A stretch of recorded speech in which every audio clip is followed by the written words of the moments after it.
ये जो किसान आंदोलन चल रहा है इसको आप किस तरीके से देखते हैं? देखिए जितेंद्र, आंदोलन एक बहुत ग्रेविटी वाला वर्ड होता है। मैं हमेशा बोलती हूँ कि आंदोलन के लिए मेरे मन में बहुत सम्मान है। बहुत बड़े बड़े लीडर्स हमारे देश के हमें आंदोलन सिखा कर गए हैं। आंदोलन करने का इजाज़त हमें हमारे देश का संविधान देता है। आंदोलन करने का एक संवैधानिक तरीका होता है। आंदोलन की कुछ जेन्युइन मांगें होती हैं, आंदोलन का कोई जेन्युइन नेतृत्व होता है और आंदोलन को आपको रिटन फॉर्म में अपनी मांगें सरकार तक पहुँचानी होती हैं।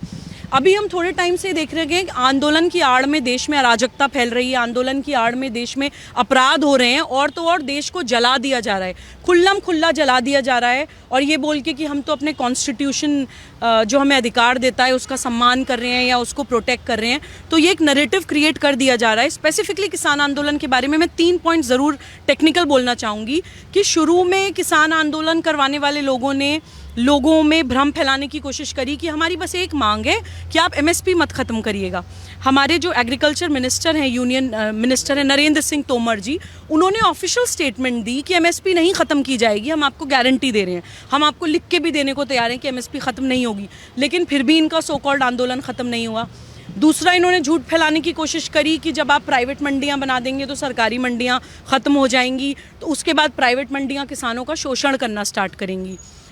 शुरू में एकदम सुन के मुझे भी लगा कि शायद ऐसा हो सकता है, बट देन जब उसके बारे में मैंने और ज़्यादा पढ़ा तो आई रियलाइज़ कि फूड कॉरपोरेशन ऑफ इंडिया है, हर साल भारत में खाद्य सामग्री लेकर ख़रीद के स्टॉक करके रखी जाती है सूखे से बचने के लिए, अकाल से बचने के लिए। एक एडिशनल एक बैकअप स्टॉक होता है।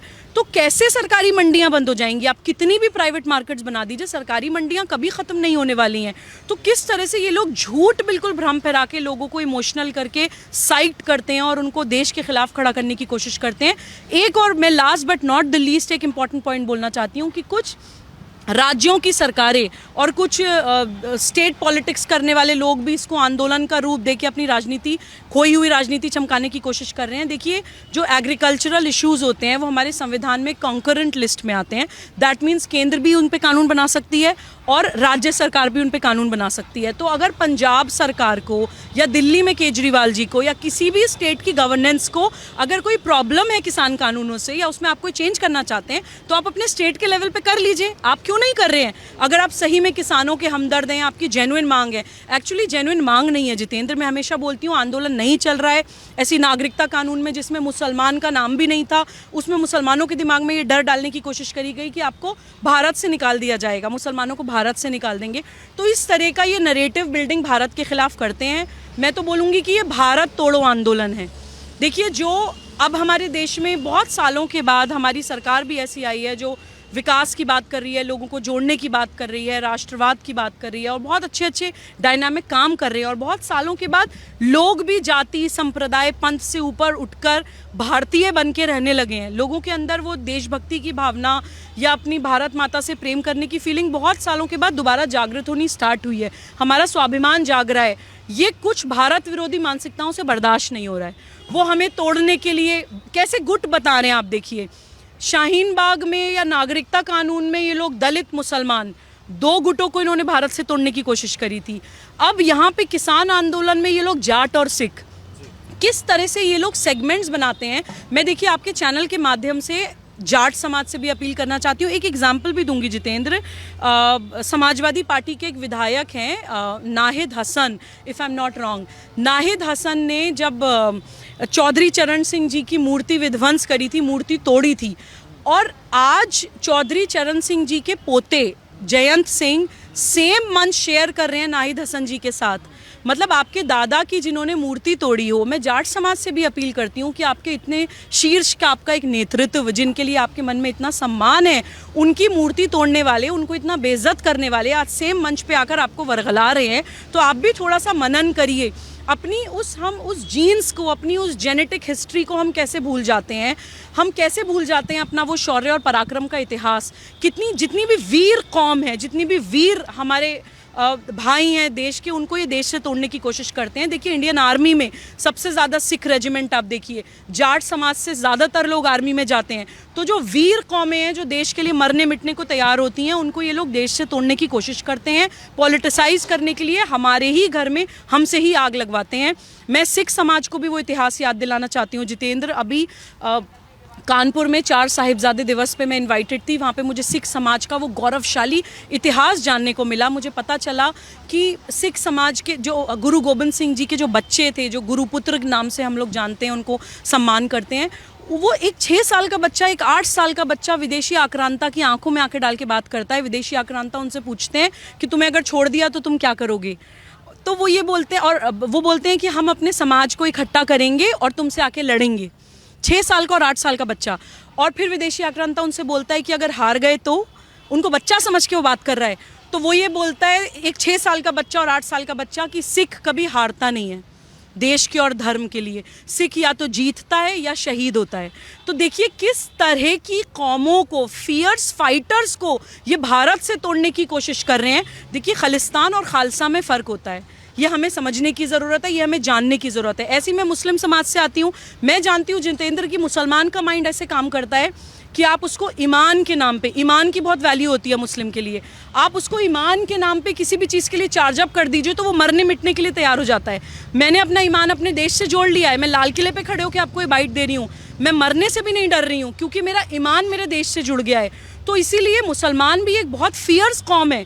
अशफाकुल्ला खान हो या एपीजे कलाम हो या ब्रिगेडियर उस्मान हो, जो भी कौम भारत के लिए मरने मिटने को तैयार होती हैं, उनको ये आंदोलनों के नाम पे, उनको कभी प्रताड़ित करके और फिर ये बोल के कि देखो भारत में तुम्हारे साथ ये हो रहा है, कभी उनको विक्टिम बना के, कभी उनको अपराधी बना के भारत को तोड़ने की कोशिश करते हैं। ये हम लोगों को समझने की ज़रूरत है। एक और मैं कौम का नाम यहाँ पे बोलना चाहूँगी Jitendra, otherwise this bite would be incomplete. Shaheen Bagh में दलित समाज के लोगों को इन लोगों ने भटकाने की कोशिश करी थी। देखिए दलित समाज हमारे भारत के वॉरियर्स हैं, हमारे धर्म योद्धा हैं। और धर्म जब मैं बोलती हूँ, मैं हमेशा कर्तव्य पालन की बात करती हूँ। धर्म से मेरा मतलब कोई पूजा पद्धति या पंथ नहीं है। देखिए जिस टाइम विदेशी आक्रांताओं ने भारत पे आक्रमण किया था और वो जबरन धर्म परिवर्तन करवा रहे थे, उस टाइम एक समाज ने मना कर दिया था कि कुछ भी कर लीजिए आप हमारे साथ, हम धर्म परिवर्तन नहीं करेंगे। तो उनको ह्यूमिलिएट करने के लिए, उनको धर्म परिवर्तन के लिए मजबूर करने के लिए उनसे निकृष्ट काम करवाए जाते थे। तो जो दलित भाई आज के टाइम में दलित हैं, वो वही लोग हैं जिन्होंने धर्म परिवर्तन करने से मना कर दिया था, जो किसी भी कीमत पे नहीं झुके उन आक्रांताओं के सामने। तो कभी भी आप देखिएगा कि हमेशा उस समाज को तोड़ने की कोशिश करेंगे जो फियर्स है, जो भारत माता के सपूत हैं और भारत माता के ऐसे बच्चे, ऐसे बेटे और बेटियां जो अपनी माँ के लिए जान भी देने से गुरेज ना करें। ऐसे लोगों के दिमाग में ये बांटने की राजनीति करते हैं, अलगाववाद के बीच डालते हैं, उनको अपराधी बनाते हैं और बच्चों से, बेटों और बेटियों से ही अपने माँ का आंचल जलवाते हैं। ये वो वाली मानसिकता है जितेंद्र। और पंजाब पॉलिटिक्स के बारे में भी मैं एक बात ज़रूर क्विकली बोलना चाहूँगी कि देखिए खालिस्तानियों के जो एक टाइम था कि प्रभुत्व था पंजाब में, और पंजाब बहुत टाइम तक एक टेरर आउटफिट से जूझा है, लेकिन अब वो पंजाब उस चीज़ से बाहर निकल गया है। कश्मीर इन लोगों के चंगुल से बाहर आ गया है, बंगाल इन लोगों के चंगुल से बाहर आने वाला है। तो ये लोग बौखला रहे हैं। अब इन लोगों की नज़रें हैं कि किसी तरह से पंजाब को हाईजैक कर लिया जाए, किसी तरह से सिख समाज के बच्चों में खालिस्तानी वाला इमोशन जगा के उनको भारत से तोड़ दिया जाए। लेकिन ये ना भूलें, ये कतई ना भूलें कि कुछ लोग अराष्ट्रीय हो सकते हैं, क्लूलेस हो सकते हैं, कंफ्यूज्ड हो सकते हैं, लेकिन देशद्रोही नहीं है। हमारी जो कौम है, जो हमारी वीर कौमें हैं, वो देशद्रोही नहीं है जितेंद्र। उनको सिर्फ अपना सही इतिहास जानने की ज़रूरत है, उनको सिर्फ नेशनल पॉलिटिक्स को सही तरह से समझने की ज़रूरत है, उनको अपना नेतृत्व ठीक करने की ज़रूरत है। जिस दिन उनको समझ आ गया, जिस दिन भारत के मैप पे बैठ के उन्होंने स्थिति समझ ली या भारत का वो इतिहास जान लिया, अपनी कौम का वो इतिहास जान लिया, मुझे नहीं लगता कि उनको किसी भी मोटिवेशन की ज़रूरत पड़ेगी या कोई भी उनको भारत के खिलाफ भड़का पाएगा। ये मैं गारंटी के साथ आपके चैनल के माध्यम से द्वारा किया जा रहा है।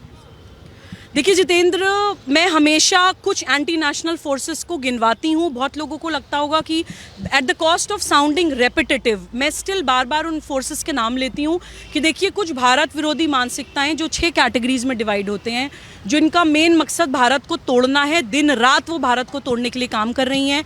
देखिए वामपंथी हैं, उनकी आर्म्ड विंग्स माओवादी और नक्सलवादी हैं, और सेपरेटिस्ट एंड टेररिस्ट मूवमेंट्स हैं जिसमें गज़वाए हिंद और इस्लामिक स्टेट की सोच वाले लोग हैं, खालिस्तान बनाने की सोच वाले लोग हैं, विधर्मी राजनीतिक पार्टियां हैं जितेंद्र, जो हमारे अपने लोग हैं लेकिन वो सिर्फ सत्ता में रहने के लिए किसी भी भारत विरोधी मानसिकता के साथ हाथ मिला लेते हैं। और इंटेलेक्चुअल टेररिस्ट्स हैं, अर्बन नक्सल्स हैं जो बहुत सूटेड बूटेड है, वेल ड्रेस्ड लोग हैं, अच्छे अच्छे ऑफिसेज में, एयर कंडीशनड ऑफिसेज में बैठे हैं, ह्यूमन राइट्स की बात करते हैं, सिविल राइट्स की बात करते हैं, मीडिया में भी हैं, आर्ट्स में भी हैं, ड्रामा इंडस्ट्री को कैप्चर किया हुआ है, हाईजैक किया हुआ है, ब्यूरोक्रेसी में है, पॉलिटिक्स में है, एकेडमिक्स में है। तो इस तरह से हमारे युवाओं को भटकाया जाता है और बहुत सटल वे में, इंसीडियस वे में उनके दिमाग में जहर घोला जाता है भारत से तोड़ने के लिए। इंटरनेशनल पावर्स हैं, देखिए आप कभी भी देखिए जितेंद्र, कोई भी इस तरह का मास लेवल पे भारत विरोध होता है तो डेफिनेटली उसमें फंडिंग होती है, बिना पैसे के इतना कुछ नहीं हो सकता है।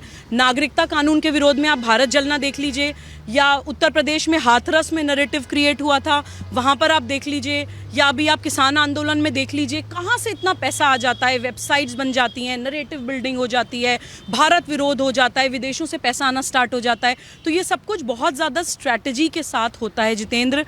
Last but not the least, एक भारत विरोधी मानसिकता है, सटल कन्वर्जन मूवमेंट्स जो हमारे देश में चल रहे हैं, किसी की मजबूरी का फ़ायदा उठा के किसी का धर्म परिवर्तन या पंथ परिवर्तन कराया जाता है, आदिवासी बेल्ट में जाके या गरीब गुरबे में जो लोग रहते हैं उनके पास जाके उनका कन्वर्जन कराया जाता है। देखिए हमारे कॉन्स्टिट्यूशन का आर्टिकल 25 हमें अधिकार देता है जितेंद्र कि हम अपना religion practice, profess and propagate कर सकते हैं अपनी मर्जी से, लेकिन आप किसी को इन्फ्लुएंस करके, किसी को दबा के, किसी को टॉर्चर करके, प्रेशराइज करके या वायलेंस करके अगर किसी का पंथ परिवर्तन करते हैं वो तो सीधा सीधा अपराध है। और ऐसे बहुत से अपराध हमारे देश में संविधान का लबादा उड़ाकर हो रहे हैं। और मैं इन सारी एंटी नेशनल फोर्सेस को बार बार नाम लेकर इसलिए बोलती हूँ ताकि हम लोग ये मनन करें, ताकि हम लोग ये जाने कि हमें कितनी सारी एंटी नेशनल पावर्स से लड़ना है।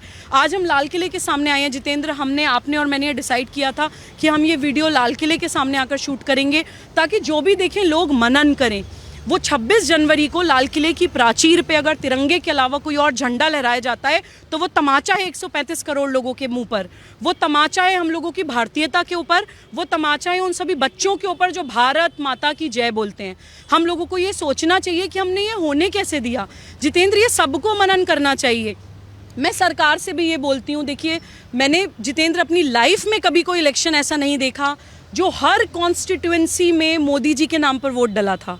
हर कॉन्स्टिट्यूएंसी में लोगों को इतना भरोसा है हमारे माननीय प्रधानमंत्री जी के ऊपर, मुझे खुद उनके ऊपर बहुत भरोसा है कि उन्होंने इतने बड़े बड़े डायनामिक काम इस देश के लिए किए हैं जो कोई भी लीडरशिप कभी नहीं कर पाई। मुझे लगता है कि वो ही कर सकते हैं, सिर्फ वही कर सकते हैं। वो बिल्कुल ये ना सोचें कि, हमें भी समझ आ रहा है कि ये जो भी हुआ लाल किले पे वो ये नैरेटिव बनाने के लिए किया गया कि अगर पुलिस गोली चलाएगी तो जलियांवाला बाग रिक्रिएट करेंगे या ये नैरेटिव बनाएंगे, दंगा करेंगे, बहुत सारे लोगों की जान जाएगी, ब्लड शेड होगा। देखिए मैं हमारे माननीय प्रधानमंत्री नरेंद्र मोदी जी तक अगर ये मैसेज पहुंचता है, उनसे अपील करना चाहती हूँ कि ये लोग आपको कभी सही नहीं बोलेंगे। आप कुछ भी कर दीजिए, ये आपको कभी सही नहीं बोलेंगे क्योंकि आप बहुत बड़ी पावर है इन लोगों के खिलाफ। आप इनका भारत विरोध चलने नहीं दे रहे हैं, आप इनकी बंद हुई दुकानें दोबारा खुलने नहीं दे रहे हैं और भारत माता के आगे एक फियर्स वॉरियर की तरह खड़े हैं, तो ये आपको हमेशा डिफेम करने की कोशिश करेंगे।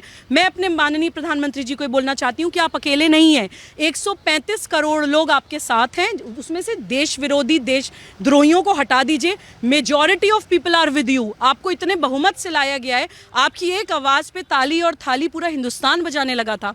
आप एक आह्वान करेंगे तो पूरा देश कुछ भी करने को तैयार हो जाता है। आपके साथ जन समर्थन है, आप इन लोगों को उखाड़ के फेंकिए। अगर आपको, मैं कहती हूँ, ब्लडशेड भी करना पड़े at the cost of sounding harsh.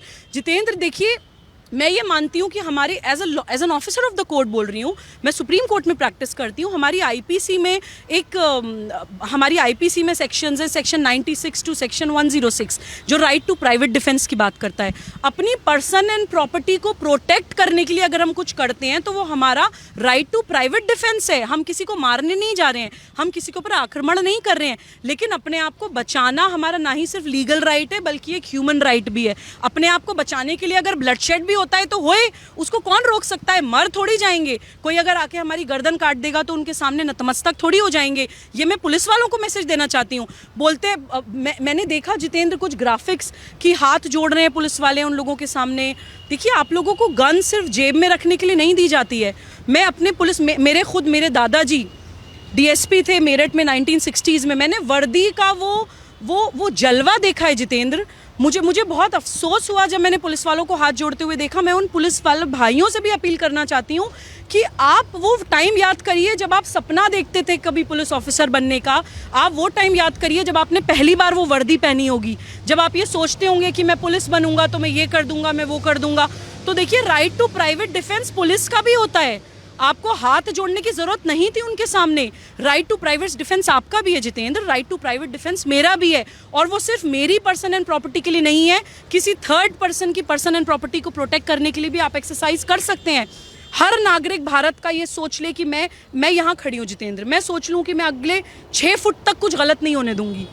हर नागरिक अपनी ये जिम्मेदारी पहचान ले, अगला इंसान सोच ले मैं आगे 6 फुट तक कुछ गलत नहीं होने दूंगा। तभी हम इतने बड़े देश को इतनी सारी भारत विरोधी मानसिकताओं से बचा पाएंगे जितेंद्र। अगर आप अकेले राजसत्ता से उम्मीद करें कि 135 करोड़ लोगों को वो बचा लेंगे, तो मुझे लगता है कि बहुत अनरियलिस्टिक एक्सपेक्टेशन है जितेंद्र, बहुत अनरियलिस्टिक एक्सपेक्टेशन है। वो लोग बहुत लोगों से लड़ रहे हैं, इंटरनेशनल पावर से लड़ रहे हैं। अब समय आ गया है कि समाज सत्ता राजसत्ता का साथ दे। लास्ट मैसेज मैं समाज से भी बोलना चाहती हूँ जितेंद्र कि देखिए, भारत विरोधियों में बहुत एकता होती है, बहुत एकता होती है। आप कभी भी देखिए, कुछ भी भारत विरोध हो रहा होगा, सब एक हो जाएंगे, चाहे वो वामपंथी हो, जिहादी हो, खालिस्तानी हो, पॉलिटिकल पार्टीज़ हो, इंटरनेशनल पावर्स हो, इंटेलेक्चुअल टेररिस्ट्स हो, अर्बन नक्सल्स हो, या जो सटल कन्वर्जन मूवमेंट्स करने वाले हैं वो लोग हों, सब लोग एक हो जाते हैं।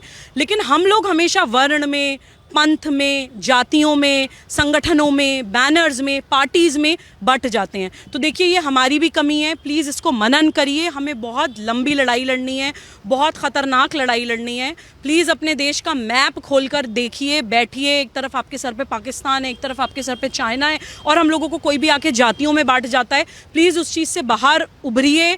और जो फियर्स फाइटर्स हैं, फियर्स कौम है हमारे देश की, वो लोग अपना वो गौरवशाली इतिहास याद करें। और तब इन लोगों से लड़ने के लिए मुझे लगता है कि हम लोगों को किसी एक स्पेसिफिक फोर्स की ज़रूरत नहीं पड़ेगी। बॉर्डर पे हमारी जल थल वायु सेना हमारे बॉर्डर्स प्रोटेक्ट करने के लिए बहुत सशक्त है, बहुत सक्षम है। हम लोग भारतीय नागरिक अपनी इंटरनल सुरक्षा की गारंटी ले लें, तभी समस्या का समाधान हो पाएगा। पाकिस्तान भी बहुत खुशियाँ मना रहा था मैम जब ये सब सारी चीज़ें। Absolutely, absolutely. आप देखिए, बहुत सारे लोग देखना भी नहीं चाह रहे हैं जितेंद्र। वो जो वीडियोस हैं, ग्राफिक्स हैं कि लाल किले पे तिरंगे के अलावा कोई और झंडा लहराया जा रहा है, उस पे व्यूज़ कितने कमा रहे हैं। लोग देखना भी नहीं चाह रहे हैं। मेरे पास कॉल्स आई हैं, लोग रो रहे हैं। तो देखिए, हम लोगों को भी ये मनन करना चाहिए कि हज़ारों सालों तक हमारी साइकी में, हमारी जीन्स में डर डाला गया है जितेंद्र। हम लोगों के अंदर हीन भावना डाली गई है, हम लोगों को इन्फीरियॉरिटी कॉम्प्लेक्स क्रिएट किया गया है, हम लोगों को फियर साइकोसिस क्रिएट किया गया है कि हम लोग एक होना भूल गए हैं, हम लोग अपनी संगठन की शक्ति भूल गए हैं। हम लोगों को इसलिए तोड़ा जाता है। डिवाइड एंड रूल की पॉलिसी अंग्रेज़ों पे ख़त्म नहीं हुई है, वो आज तक चल रही है। तो प्लीज़ हम उसको जानें, अपनी एकता की जो शक्ति है, अपनी संगठन की शक्ति को पहचानें, अपने देश का और जिस कौम को आप बिलोंग करते हैं उस कौम का गौरवशाली इतिहास याद करें। तब आपको पता चलेगा कि आपकी कौम के कोई भी कौम हो, आई कैन गारंटी, आपकी कौम के जितने भी फियर्स और सही मायने में नेता रहे हैं, लीडर्स रहे हैं, उन्होंने इस भारत माता के लिए अपनी जान गंवाई है। इस भारत की मिट्टी में उनका खून है। कम से कम उस खून को सम्मान दें, तभी हम अपनी कौम को आगे बढ़ाने का काम करेंगे और अपने देश को आगे बढ़ाने का काम करेंगे।